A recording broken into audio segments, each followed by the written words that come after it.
ગાંધીનગરના માણસા તાલુકા પંચાયતની 5 બેઠકો બિનહરીફ થઈ છે। વરસોડા, ચરાડ 1, ચરાડ 2 બેઠક બિનહરીફ થઈ છે। બાલવા અને વેડા બેઠક પણ બિનહરીફ થઈ છે। ચૂંટણી પહેલા જ 5 બેઠક પર ભાજપનો કબજો હાલ જોવા મળ્યો છે। ગાંધીનગરની વાત, ગાંધીનગરમાં ચરાડ 2, ચરાડ 1 અને વરસોડા બેઠક બિનહરીફ થઈ છે।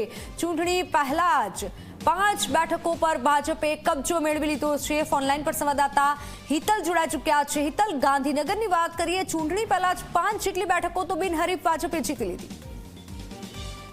જી ચોક્કસ મિત્તલ, એવું કહી શકાય કે ચૂંટણી પહેલા ગાંધીનગરમાં કુલ 7 બેઠકો હાલના તબક્કે આજે ઉમેદવારી ફોર્મ ભારત ખેંચવાના દિવસે ભાજપના ખોળે ગઈ છે। સ્વાભાવિક છે કે આમાં કલોલ નગરપાલિકાની જે 4 બેઠકો છે એની વાત આપણે અત્યારે નથી કરતા।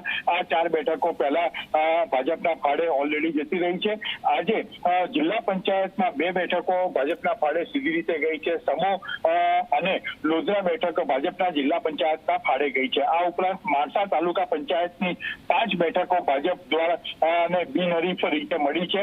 આ 5 તાલુકા પંચાયતની જે 5 બેઠકો છે એ વરસોડા, ચરાડા 1, ચરાડા 2, બાલવા અને વેડાની બેઠક બિનહરીફ થઈ છે। એટલે અત્યારે સીધી રીતે જો પ્રાથમિક અંદાજ રીતે જોવા જઈએ તો ગાંધીનગરમાં કુલ 11 થી 12 બેઠકો એવી છે કે જે તાલુકા પંચાયત, જિલ્લા પંચાયત અને નગરપાલિકાના સીધી ભાજપના ફાળે બિનહરીફ રીતે ગઈ છે।